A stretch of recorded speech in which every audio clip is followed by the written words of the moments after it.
तो मन सामान्य कर्म इंद्रियों में भी जाता है और ज्ञान इंद्रियों में भी जाता है। तो दोनों का अहंकार का कार्य होने से इंद्रिय तो कहलाता है साधारण होने से। अब आगे कहते हैं, उसी के ऊपर विचार करते हैं। स्याद एतत्, यहाँ पर कहते हैं स्याद एतत् को लेकर कहते हैं मन के मन इंद्रिय नहीं है, इसके विषय में संग करते हैं। कुछ लोग मन को इंद्रिय मानते, कुछ लोग इंद्रिय नहीं मानते, है ना।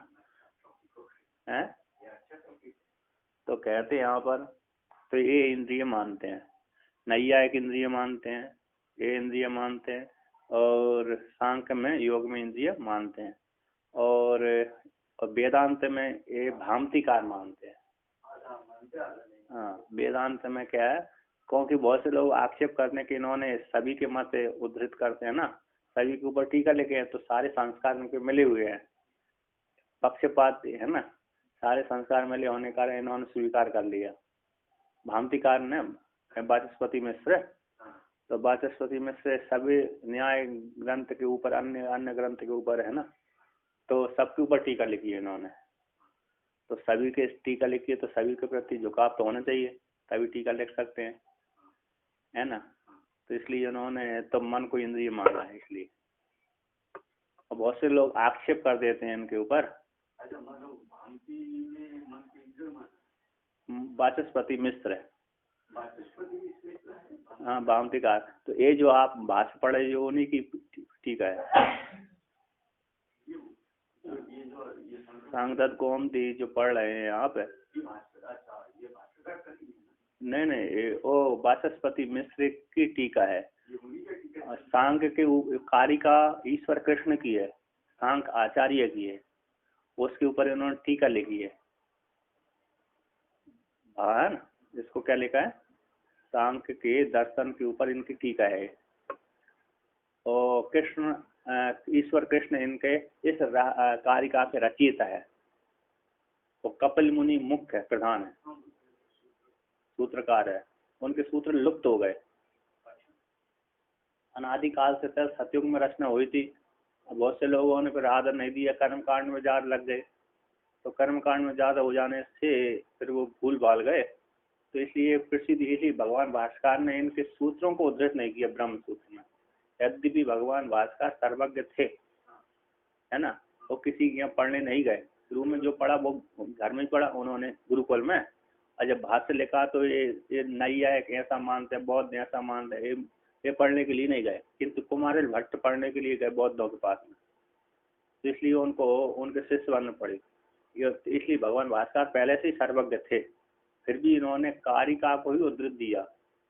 जो कारिका है ना, उन्हीं को ही अरे ब्रह्म सूत्र में उठाया है। तो इनके कपिल भगवान के जो सूत्र हैं उनको उठाया ही नहीं। कौन सा? सांख्य के वो सूत्रों का सार इन्होंने लिखा है ना कारिका में। हाँ, कारिका जो श्लोकबद्ध है। हाँ, सूत्र नहीं है, सूत्र तो वो संक्षेप वाले होते हैं, छोटे छोटे। तो जो ब्रह्म सूत्र के सूत्र है, अन्य जी सूत्र अलग, हाँ उसमें वो होते हैं। कारिका श्लोकबद्ध लिखी है इसी, और कुछ और नहीं, व्यास जी के नहीं है, वो ईश्वर कृष्ण के है। व्यास भगवान और उनके कपिल मुनि के शिष्य के शिष्य के शिष्य के अनुयायी ईश्वर कृष्ण हुए। उन्होंने एक कारिका बनाई। उन्होंने पहले अपने उससे उनके ईश्वर कृष्ण के जो आचार्य रहे ऊपर के, तो जो शिखाचार्य, पंच शिखाचार्य, उनसे दीक्षा ली होगी, उनसे ज्ञान उपदेश किया होगा, है ना, अन्न। तो उनसे ज्ञान उपदेश करके फिर उन्होंने षष्ठी वो समास है, षष्ठी तंत्र सूत्र लिखे थे उन्होंने। तो वहां से सार निकाल कर उन्होंने उसमें से पहले उन्होंने कपिल भगवान ने उनको पंचशिखाचार्य को पढ़ाया, है ना। सबसे पहले तो उन्होंने सबसे पहले सांख्य का उपदेश देवभूति अपनी माता को ही दिया था, है घर में ही अपनी देव माता को दे करके फिर वो चले गए, है ना। इसके पश्चात उन्होंने साधना करते रहे, तो कोई फिर पंचशिखाचार्य पैदा हुए होंगे, उन्होंने उनके शिष्य स्वीकार कर उनको उपदेश किया। उन्होंने वो ग्रंथ बहुत बड़ा, उनके जो उपदेश थे बहुत बड़े होंगे। इसके बचाव उनके जो कई बार योगी थे, सारे योगी थे तो हजारों वर्ष तक जीते रहे। तो फिर उनके जो शिष्य बने होंगे ईश्वर कृष्ण, उन्होंने उसका उपदेश उनमें उनसे उन्होंने ही पंचकाचार्य ने उपदेश किया उनको। इसको बचा उसका सार निकाल कर कारिका लिख दिया उन्होंने। सूत्र अलग है, किंतु वहां पर सूत्र भगवान भास्कर ने ब्रह्म सूत्र के ऊपर सूत्रों उनके सूत्रों को उद्धृत नहीं किया है ना। है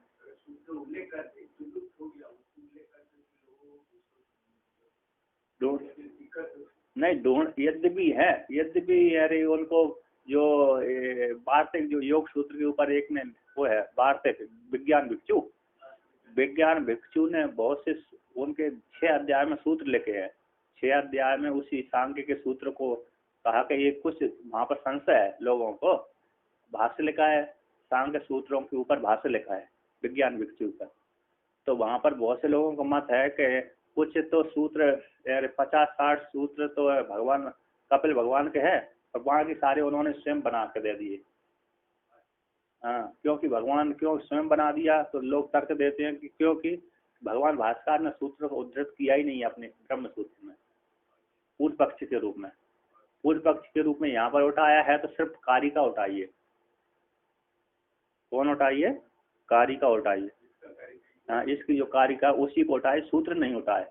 इसलिए लोगों को शंका हो जाती है कि जो विज्ञान भिक्षु ने ही बना कर रख दिए। विज्ञान भिक्षु बड़े बुद्धिमान थे, उन्होंने ब्रह्म सूत्र के ऊपर भी भाष्य लिखा है। जो भी हो, है ना, तो बड़े विद्वान रहे, क्योंकि योग सूत्र के ऊपर टीका है एक।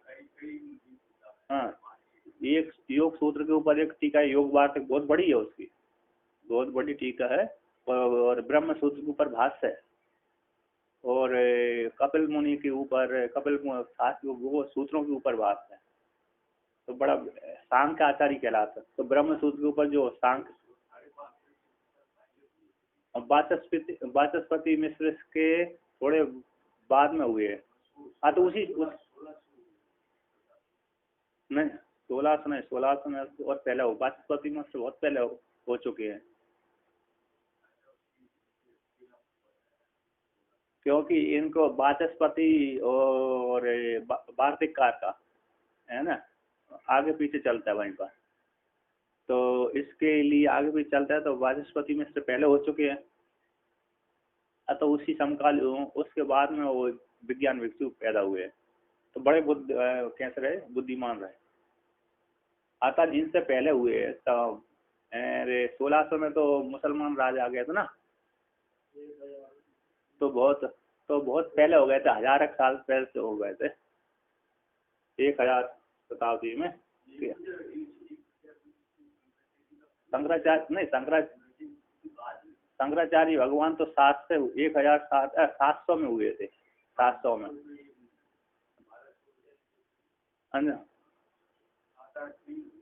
700 में हुए तो 200, 300, 400 साल बाद फिर ये हो गए होंगे। कौन?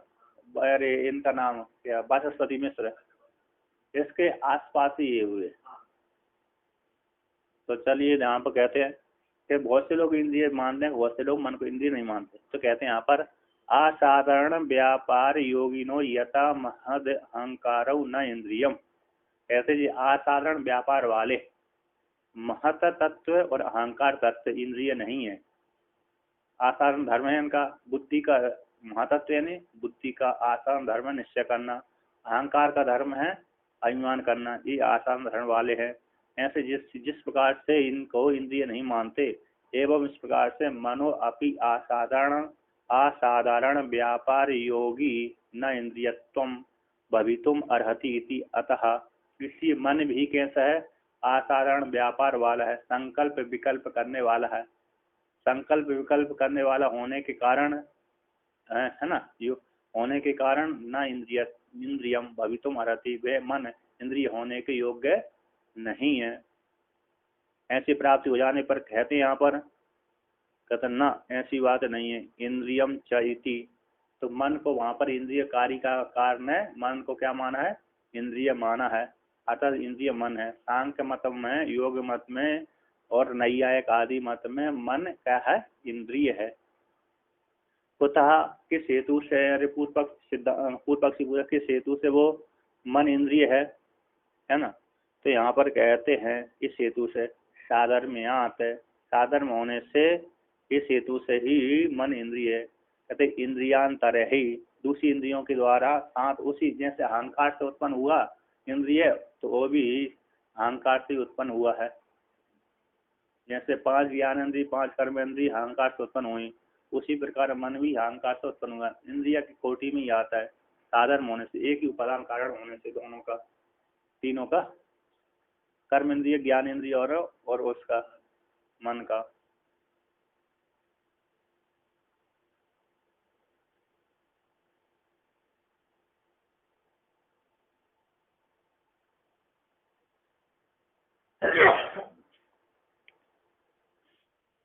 इंद्रिय प्रसंग से इंद्र लिंगत्व रूप इंद्रिय लक्षण का महाअहंकार में अतिव्याप्ति हो जाएगी, इसलिए न इंद्रिय लिंग।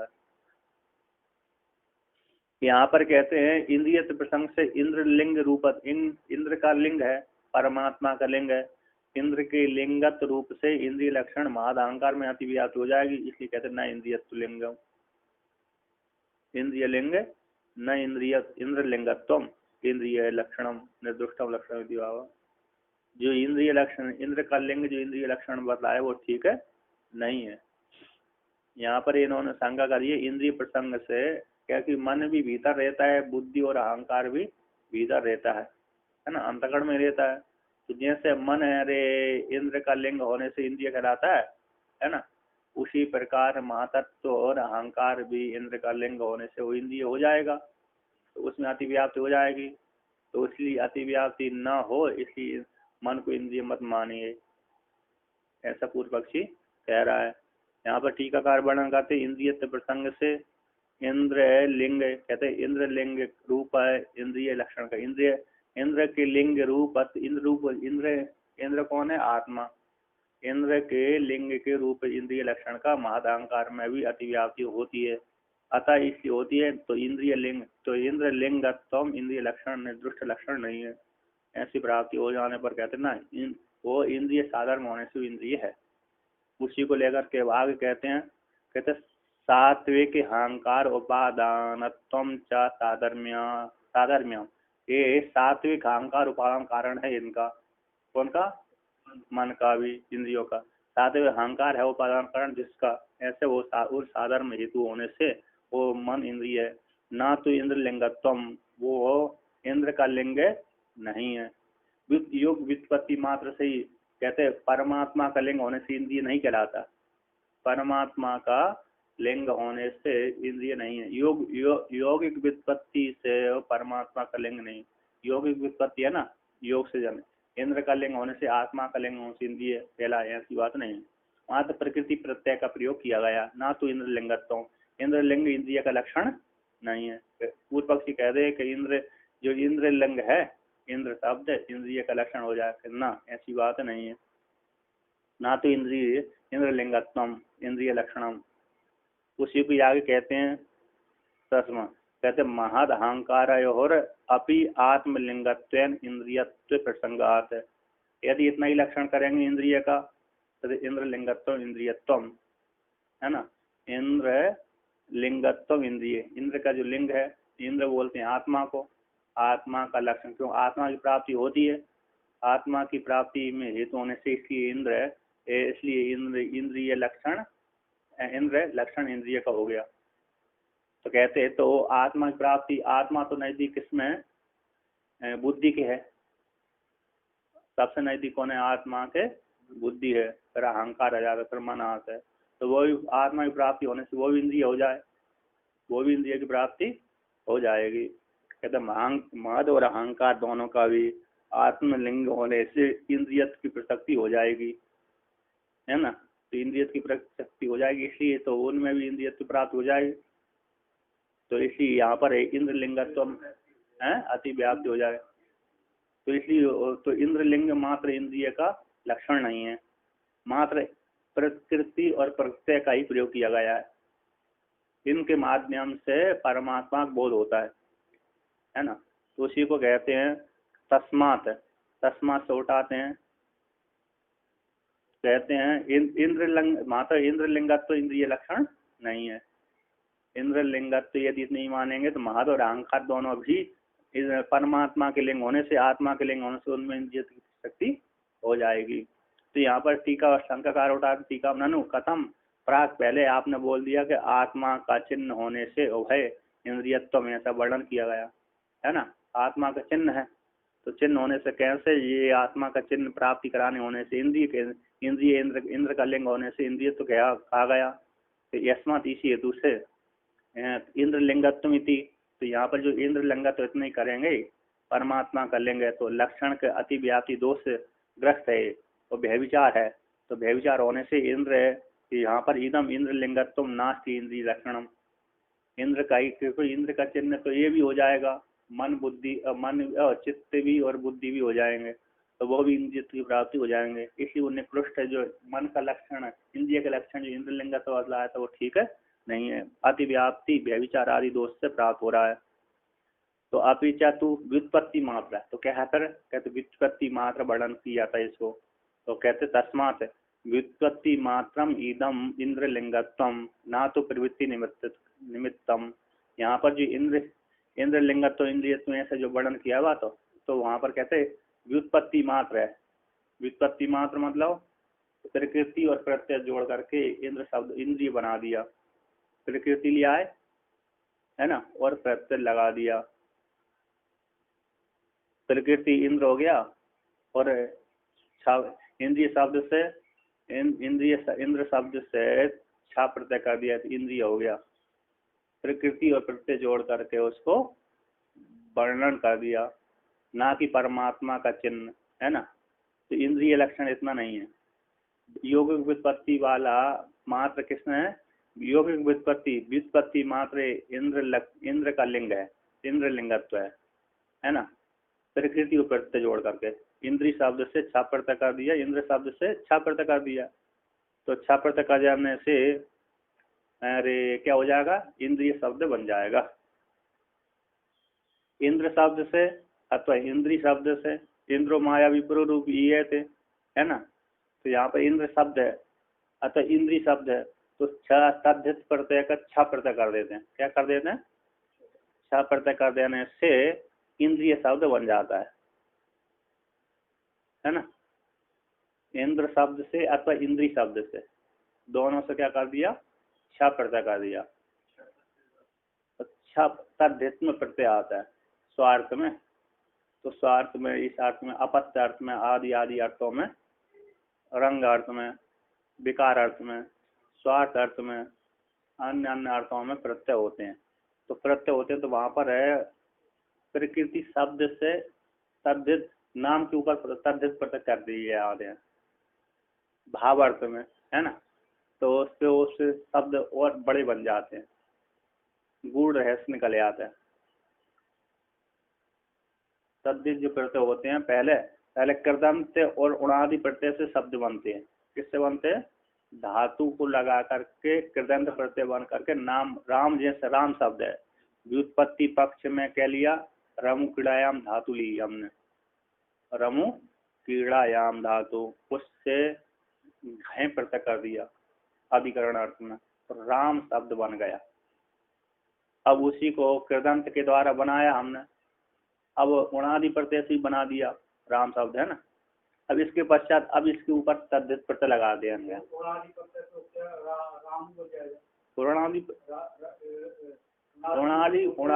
गण पाठ है, उणादि एक प्रत्यय वो है, तो उणादि कहलाता, उसमें प्रत्यय अनेक होते हैं। उणादि सब ऊ थोड़ी हो गया, वो उणादि में ऊ प्रत्यय नहीं है, वो उणादि गण पाठ है। कैसा है, हाँ तो वो प्रत्यय अलग है। तो उणादि शब्द से मतलब वो प्रत्यय रामू को, रामू थोड़ी होगा, तो प्रत्यय होते हैं वहां पर, ठीक है ना। वहां भी उणादि प्रत्ययों से धातु ली जाती है, 2000 धातु है, उससे शब्द प्रत्यय जोड़ करके शब्द बना दिए जाते हैं, ठीक है।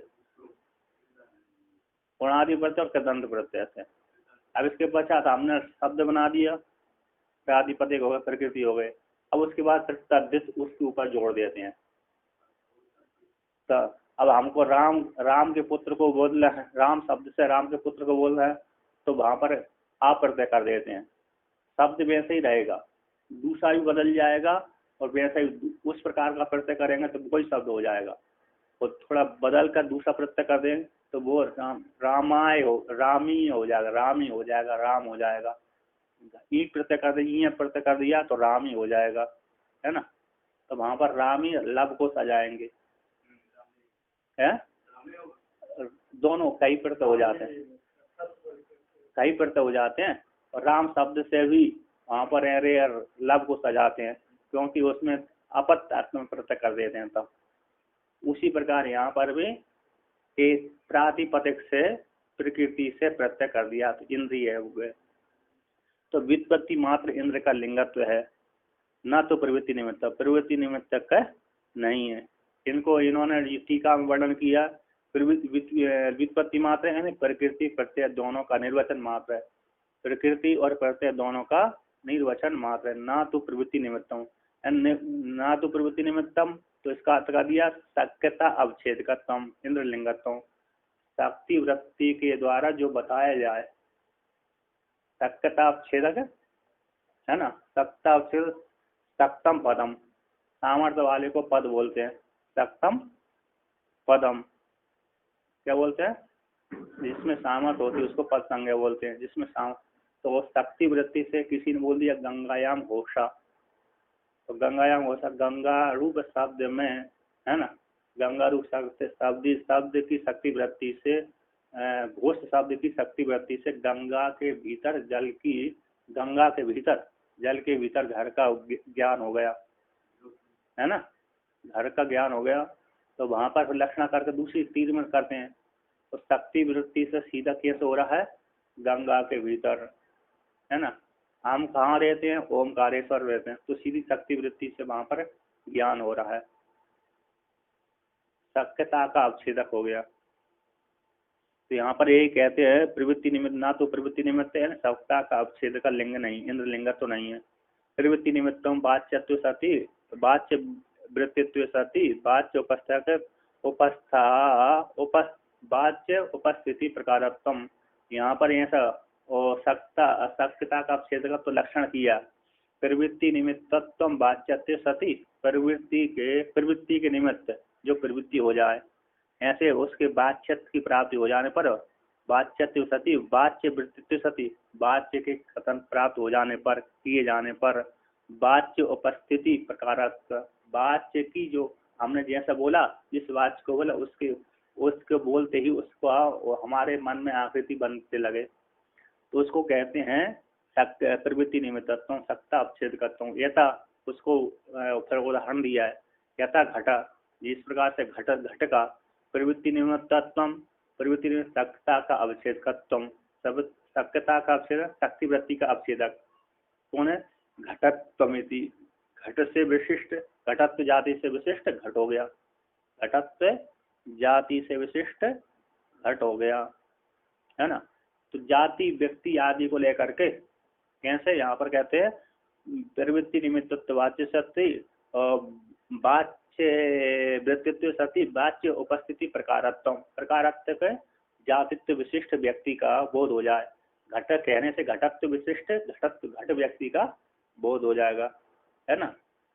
घट कह दिया तो जाति से विशिष्ट घट का ज्ञान हो गया, क्योंकि जाति और व्यक्ति दोनों कभी साथ रहते, कभी कभी जाति से ही व्यक्ति का बोध हो जाता है, कभी कभी व्यक्ति से जाति का बोध हो जाता है। तो प्रकारता निरूपकता आदि जो संबंध होते हैं वो जाति से विशिष्ट होते हैं।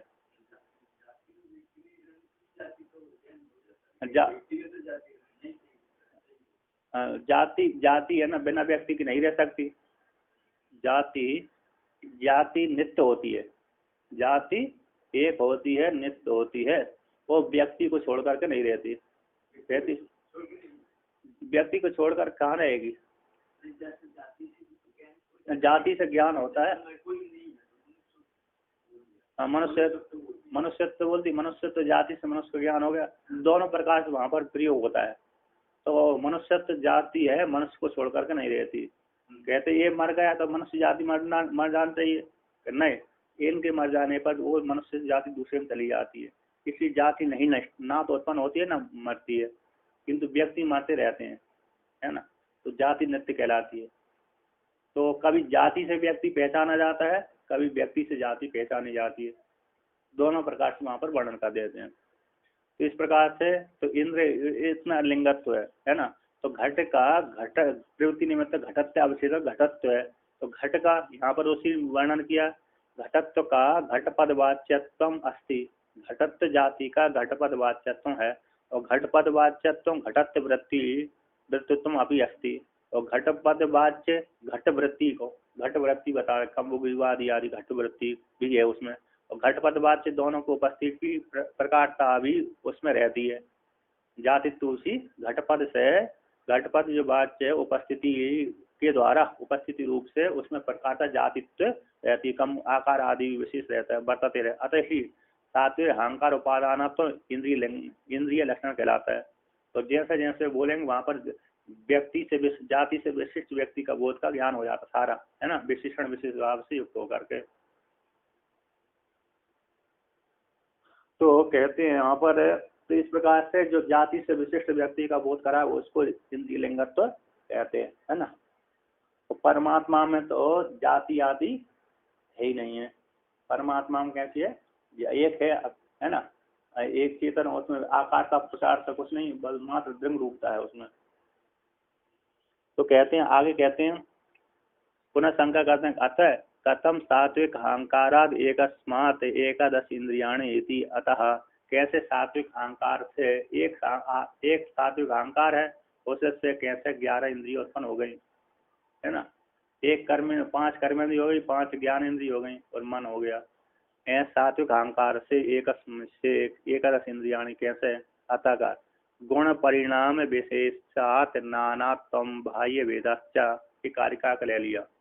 कहते गुणों के परिणाम, सत्वगुण रजोगुण तमोगुण तीनों गुणों का जो परिणाम है, धर्माधर्म रूप है, पूर्ण पाप रूप है, उसका जो विशेष विलक्षण वैचित्र हेतु होने से नानात्म हेतु है, नानात्म हेतु है भाई भेद से।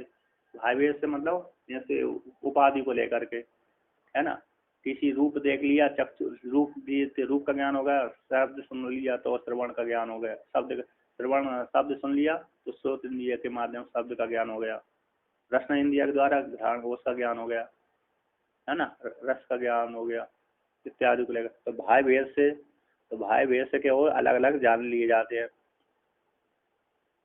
इसलिए गुणों को परिणाम विशेष से नाना तो इंद्रिय हो जाती है। एक परिणाम गुणों के परिणाम विशेष से धर्मादारू परिणाम रूप से एक अहंकार से 11 इंद्रिय उत्पन्न हो जाती हैं भाई भेद से भी, और भाई भेद को लेकर के अलग अलग देखी जाती हैं, अलग अलग कार्य उनका होता है।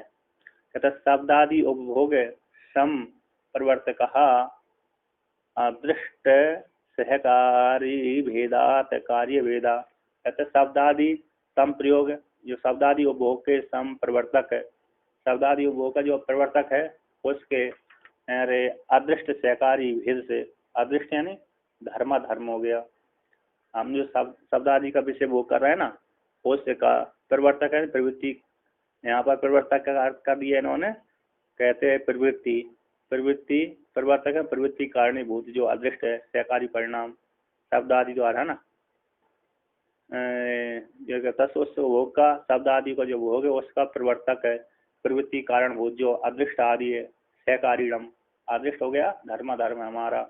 ऐसे सहकारी भेद से उनका इंद्रियों में कार्य भेद हो जाता है। हमारे धर्मों को लेकर के किसी को व्यक्ति को उसी काल में सुख हो रहा है, उसी काल में व्यक्ति को दूसरे को दुख हो रहा है। तो अदृष्ट के विशेष से अदृष्ट निमित्त को लेकर के जो शब्दादियों का उपभोग हो रहा है वो अदृष्ट के सहकार रूप से इंद्रियों में भेद करा देता है। गुणों के परिणाम विशेष से अदृष्ट सहकारी को निमित्त लेकर के धर्म को निमित्त बना करके इंद्रियों में कार्य भेद उत्पन्न हो जाता है। इसलिए एक इंद्रिय से एक अहंकार से 11 इंद्रिय उत्पन्न हो जाते हैं, उनके अलग अलग वो हो जाते हैं, क्या हो जाते हैं, अरे कार्य क्षेत्र हो जाते हैं, वृत्ति भेद हो जाता है। कहते हैं अदृष्ट भेदोपि गुण परिणाम एवं, जो अदृष्ट भेद है वो गुणों का ही परिणाम है। धर्म जो अदृष्ट कहलाता है वो भी गुणों का ही परिणाम है, वो भी अंतःकरण में रहता है। अदृष्ट कहाँ रहता है? अंतःकरण में रहता है, और अंतःकरण उसका विकार है। किसका विकार है? प्रकृति का विकार है, तीनों गुणों का विकार है। भाई वेदाश्चा, जो भाई वेदाश्चा, और इस भाई वेद से भी इंद्रियों में भेद हो जाता है। दृष्टांत के लिए जा, तो भाई वेदाश्च इति दृष्टांत के लिए यथा भाई वेदाश्च तथा एतद अभी, जैसे जैसे जैसे भाई भेद है ना। यहाँ से शब्द को देख लिया, इस शब्द को, इस शब्द को, इस रूप को देख लिया। शब्द अलग होता है, रूप अलग होता है, रचना अलग होता है, अन्य अन्य गंध अलग होता है। उसी प्रकार से इंद्रियों में भेद हो जाता है। जैसे उन्होंने टीकाकार किया एक ही पृथ्वी, भाई वेदास को उदाहरण दिया टीका में। जैसे एक ही पृथ्वी निमित्त वेद से घटपट आदि, घट है, पट आदि स्वरूप है, स्वरूपों को, विभिन्न पदार्थों को उत्पन्न कर देती है। क्या कर देती है? एक ही पृथ्वी निमित्त वेद से घट को भी उत्पन्न कर देती है, पट आदि स्वरूप को भी उत्पन्न कर देती है। पट को कैसे करेगी? कैसे? मृति का, वो पृथ्वी से कपास उत्पन्न हो गया, कपास से फिर वो पट बन गया। तो ऐसा एक ही जल है, अपने आश्रिभूत भूमि के विकारों को, भूमि में जो विकार होती है उनको प्राप्त करके, एक ही जल भूमि के जो विकार है उनको प्राप्त होकर के बिल में चला गया तो उस प्रकार का रस हो गया, नींबू में चला गया तो उस प्रकार का वो आता है, और नारियल में चला गया तो उस प्रकार का हो जाता है ना। एक ही जल है, भूमि को प्राप्त आस से बनाकर, भूमि के जो विकारों को आस से बनाकर उनमें चले जाने से उन प्रकार का क्या जाता है? स्वाद बन जाता है उसमें। है तो जल मीठा ही है ना, है? हाँ, नहीं वो तो हो ही गया, लेकिन यहाँ पर यार पेड़ों में जिसमें चला गया, पास पास में सारे पेड़ लगे, एक जड़ जड़ सारे पेड़ों की जड़ एक ही मिली हुई है, तब भी उनमें भी अलग अलग रखा जाता है। हमने एक साथ लगा दिए सारे पेड़ों को, 5-6 को, फिर अनेक प्रकार के, तो तब भी उनमें पानी और फिर पेड़ों के प्रभाव से तो जल एक सही है, एक ही मीठा जल दे रहे हैं, तब भी उसमें खारा पीला सबका अलग अलग हो जाएगा, रस आएगा। नींबू में चला गया ना, नींबू है, आम है, अन्य अन्य का है, अनन्न हो जाएगा। अभी एक ही स्थान पर लगाए, एक ही रस इसमें उपाधि को लेकर अलग अलग हो जाता है। अब कहते हैं तद एवं एकादश इंद्रियाणी स्वरूपता उक्ता, इस प्रकार से एकादश इंद्रियों के स्वरूप को कह करके दशानाम अपनी असाधारणी वृत्ति है, 200 इंद्रियों के असाधारण वृत्ति को लेकर कहते हैं। शब्दादिषु पंचानाम आलोचन मात्र मीष्यते वृत्ति वचनादान विहरणोत सर्गानंदाश्च पंचानाम। कहते हैं जो शब्दादि 5 ज्ञान इंद्रिय हैं, है ना, पंचानाम, पांचों इंद्रियों, शब्दादि शब्द शब्द शब्द स्पर्श रूप रस गंध, शब्द स्पर्श रूप रस गंध, जो 5 हैं, ये 5 ज्ञान इंद्रिय है। पंच जो 5 इंद्रियों का आलोचन मात्र ईश्य वृत्ति है, तो आलोचन मात्र ग्रहण आदि होता है ना। क्या कहती है वो? आलोचन ग्रहण मात्र उनकी आचरण व्यापार है, वृत्तियन व्यापार है।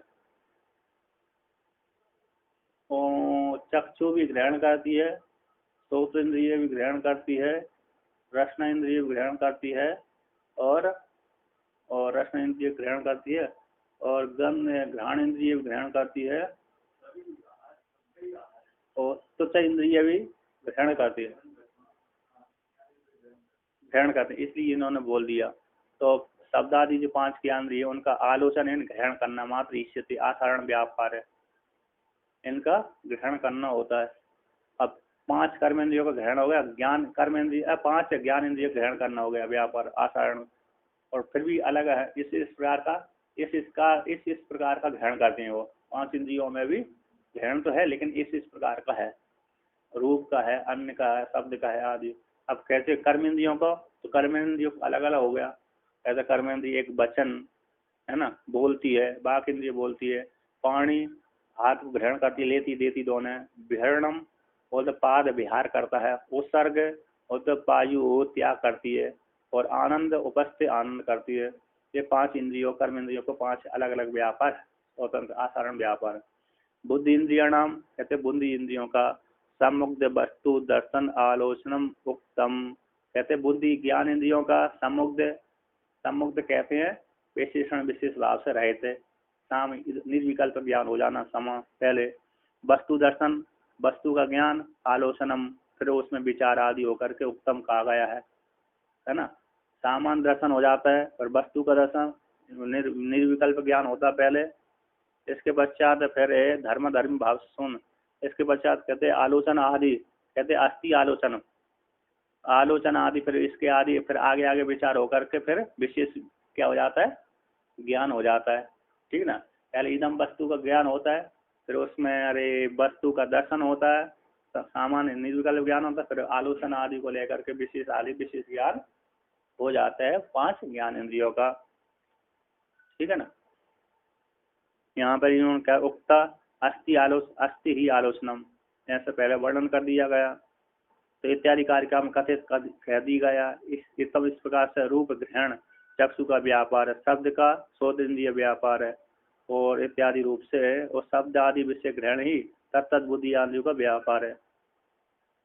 अब आगे कहते हैं वचन आदान विहरण उत्सर्ग आनंद से 5 कर्म इंद्रियों का जो व्यापार है आसारण। तो यहाँ पर कहते हैं 1-2 इंद्रियों का वर्णन करते हैं। कंठ तालु आदि स्थानम इंद्रियम वाक है, जो वाक इंद्रिय होती है कंठ से उच्चारण होता है, तालु से उच्चारण होते हैं, मूर्धा आदि ओष्ठ आदि से उच्चारण होती है, वो वाक इंद्रिय कहलाती है। सारे स्थानों से वर्णन कर दिया है ना। 8 स्थानों से वाक इंद्रिय उत्पन्न होती है, और ना 8 वर्णन किया। वो पाणी उसमें कारिका है एक, कारिका आती है, कौन सी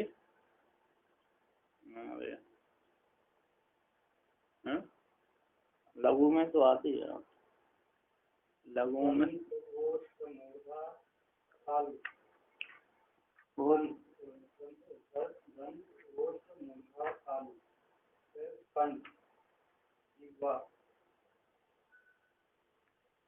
एक कार्य अनुष्टुप छंद में कारिका लिखी थी।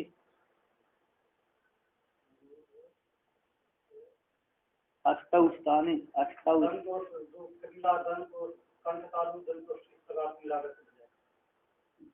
और यहाँ पर था अष्टौ स्थानी वाक्य के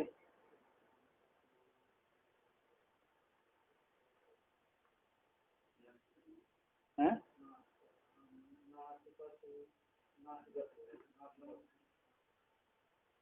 नास्तिका नहीं,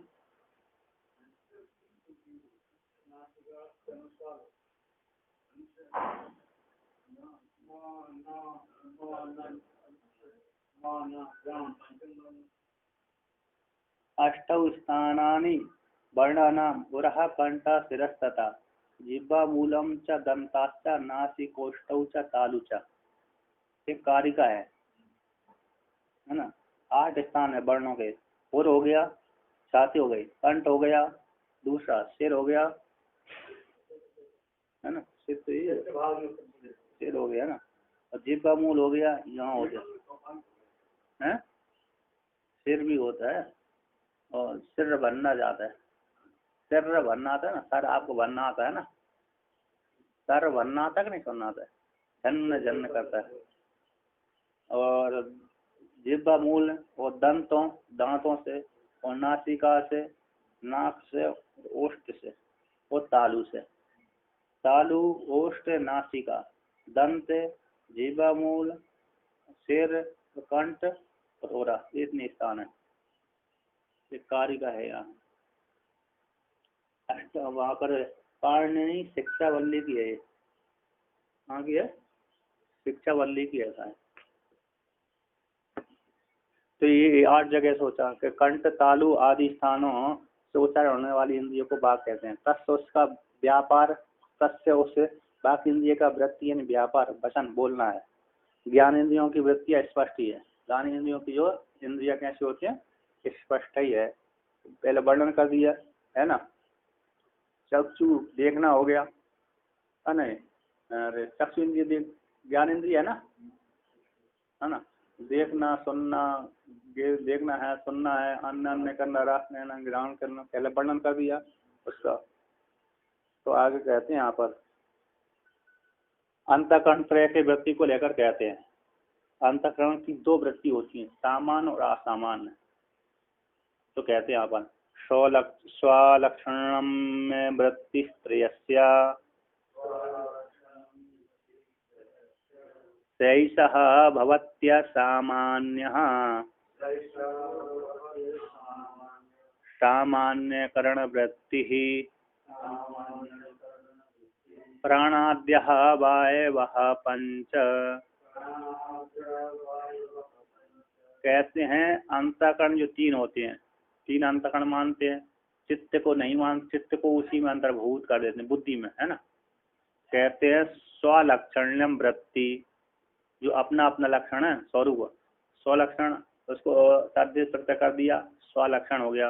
वृत्ति व्यापार त्रैस्य अंतःकरणस्य, तीनों अंतःकरणों का जो स्व व्यापार है वृत्ति है वे ऐसा वृत्ति भवती असामान्य असाधारण वृत्ति कहलाती है। तीनों अंतःकरणों का मन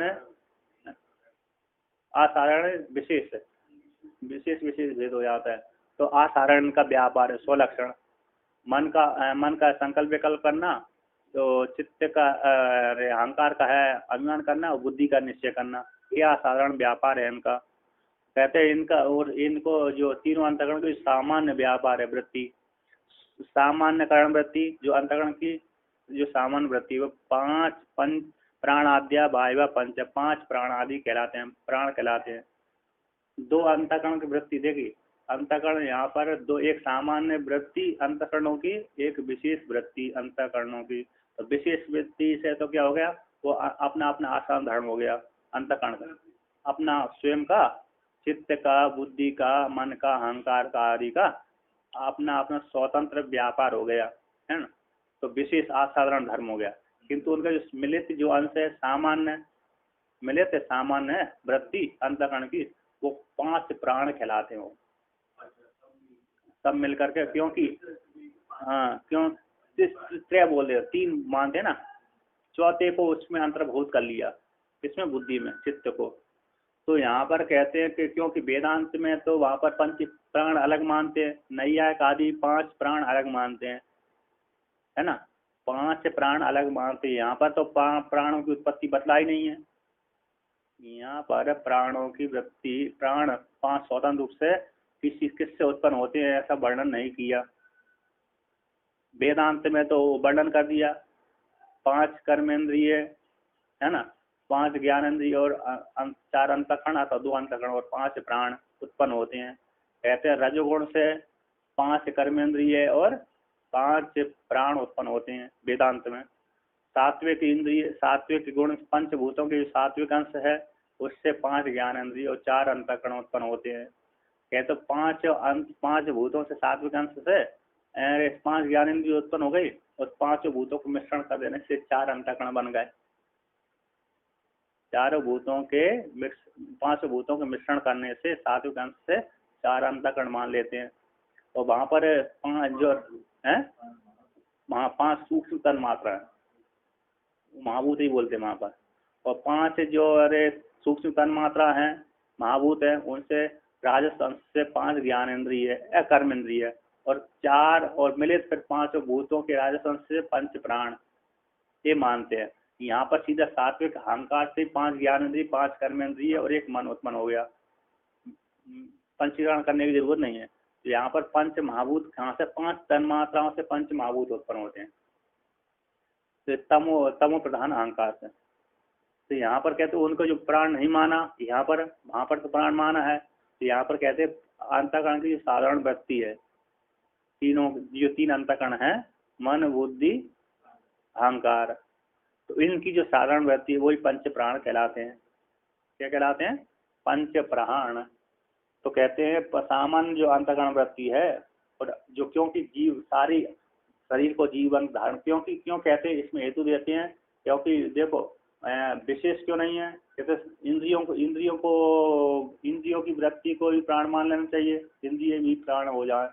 यदि भी इंद्रिय प्राण है उनकी साधारण वृत्ति प्राण की कोटि में आता है, किंतु सुसुप्ति में जाकर के इंद्रिय समाप्त हो जाती हैं, व्यापार नहीं करती है ना प्राण। और वहाँ पर विशेष वृत्ति अंतःकरण की विशेष वृत्ति भी वहाँ पर व्यापार नहीं करती।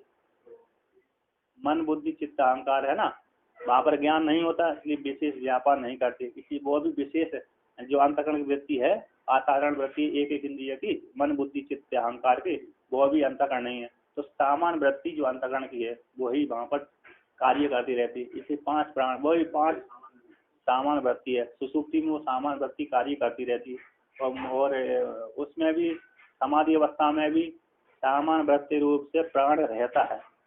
नहीं तो सामान्य वृत्ति से प्राण ना रहे तो व्यक्ति मर ही जाएगा वहाँ में समाधि में, योगी मर जाएगा।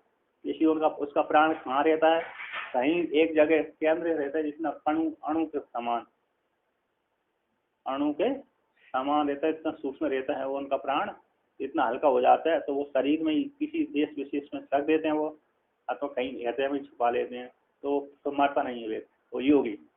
करोड़ों वर्ष तक हजारों वर्ष तक वो समाधि में बैठा रहता है, जब तक उसका सत्य संकल्प है तब तक बैठा रहता है। जब ये तो नहीं चेतन समाधि जड़ में भी रहता है, जड़ वाले दोनों प्रकार की समाधि लगती है। क्योंकि जो ये गुफा के नीचे सामान्य व्यक्ति जो ज्ञान नहीं होता वो समाधि लगाते ही वो, तो उनकी जड़ समाधि रहती है और वो उनमें वो क्रिया सिद्ध कर लेते हैं कि प्राण को रोकने की, तो प्राण को रोकने की क्रिया सिद्धि हो जाने से वो वहाँ तो यही एक नस होती है, इसी को दबा देने से उतनी देर तक बेहोश पड़ी रहेंगे। तो उनकी वो सिद्धि कर लेते हैं प्राण के बल से। भोजन नहीं करते, बोलते जब समाधि लगाते हैं तो 8 दिन पहले से भोजन करना बंद कर देते वो। एक वैष्णव महात्मा मेरे को मिला था, वैष्णव महात्मा इधर ऊपर, मैं तो घाटों का नाम नहीं जानता, इसलिए अरे सीओर है अथवा ऊपर हाँ उत्तर तट पर ही था, उत्तर तट का था। एक माता जी बड़ी रहती है ऐसी नहीं जहाँ पर जो आप वहाँ जहाँ पर जो शिवलिंग बदला रहे थे ना, शिवलिंग पानी में डूबा रहता है।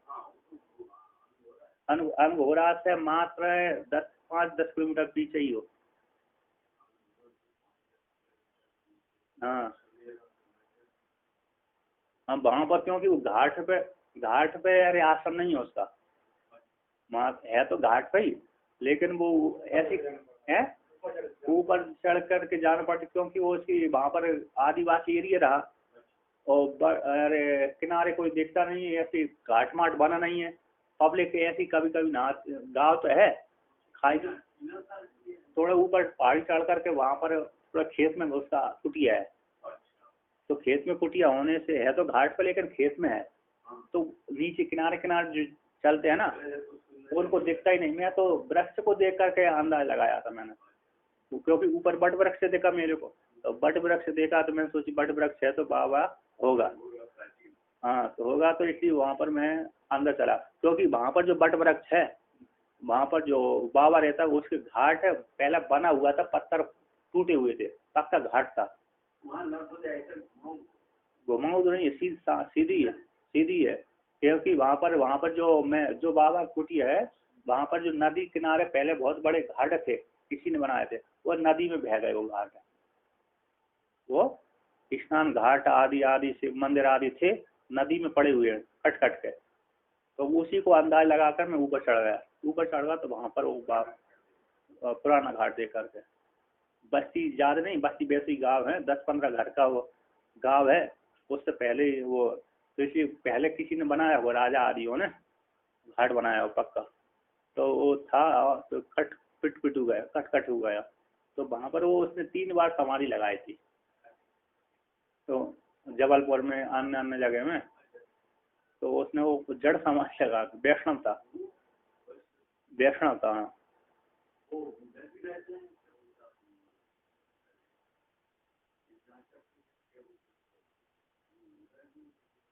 नहीं वो तो ये नहीं सारण का मालूम नहीं हुआ, तो परिक्रमा मेरे को मिला था, मैं तो उतना ही जानता।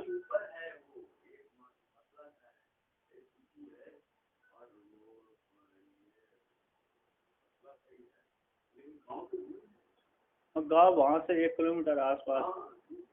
चलो जो मतलब मेरे उसके पास में गया था, इतना है मेरे को मालूम है। वो जट समाज लगा था पुराना हाँ। अच्छा, मैं 2-3 दिन रुका था उसके पास में। उसके पास एक योगी ने उसको दिव्य मणि दी थी उसको। तो दिव्य मणि दी थी उसको, बट वृक्ष अच्छा था उसके पास में। वो लड़कियों नहीं, मंदिर कुछ नहीं है उसके पास, बन रहा था वो। तो ऐसी कुछ हाँ। हाँ तो वो था।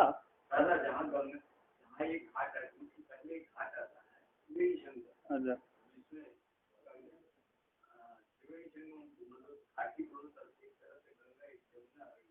अच्छा वो हाँ, तो मतलब ये देखी मैं वो वहाँ पर नहीं नहीं तो मालूम नहीं मैं तो मैं देखी। उसके बाद बताओ उसने बट वृक्ष था, उसने लड़कियां आई गाँव की, उसने बट वृक्ष लीव के वो चली गई। इसके पश्चात वो स्नान करके आया, वहाँ बट वृक्ष के नीचे आया, थोड़ा पानी चढ़ाता होगा वो, थोड़ी दूर में थी। तो आया था तो यार देखा तो उसके पास दिव्य मणि पड़ी थी, तो उठा के ले आया वो। उठा के ला करके आकर तो उसने अपनी उसमें रख दिया, दूध में रख दिया। इसके पश्चात कोई आया होगा, उसको चाय पिला के रख दिया, चाय पिला दिया, उसी में से वो भूल गया। तो मैंने इसमें पहले रख तो दिया उसमें मणि को, इसके पश्चात उसमें दूध में, इसके पश्चात वो रख रहा। फिर किसी दिन चाय आया, चाय चाय बनाई उसको, और फिर उसने दूध को ढाँक कर रख दिया। आधा दूध हो गया, खत्म हो गया। इसके पश्चात फिर वो दोबारा कोई घंटा 2 घंटा बाद आया होगा, फिर चाय बनाया तो उसको वो लोटा उसका दूध का भरा भरा मिला। उसको शंका हो गई, मैंने तो इसमें चाय बनाई थी, आधा हो गया, तो ये भरा कैसे गया। फिर इसके पश्चात उसने चाय बना दी, आधा दूध खत्म कर दिया। इसके बाद फिर रख दिया ढाँक करके, ढाँकने के पश्चात फिर घंटा 2 घंटा कोई आया होगा, फिर बनाया चाय, देखो भरा भरा हो गया दूध। फिर उसने कहा अरे मैंने इसमें ये मणि डाली थी। वो मणि की तो दिव्य मणि उसको प्राप्त हुए थे। तो कोई एक आया आदिवासी कुमार था, उसको दे दिया उसने। तो उसको दे दिया, तो उसने कहा इसकी पूजा करते रहना और अनाज में रख देना। तो जब तक वो मणि उसने पूजा की तब तक मणि रही थी वो उसके पास में। हाँ, तो खूब उसका अनाज खत्म ही नहीं हुआ। उसने ऐसी और इसकी पूजा नहीं करी, उस दिन गोल हो गई उसकी, है ना। तो ये चलिए, तो ये इसके क्या हो गए, 4-5 हो गए ना। ये उनकी अंतकरण की 5 सामान्य, जो 3 अंतकरण की जो सामान्य वृत्ति ही 5 प्राण कहलाती है। ठीक है।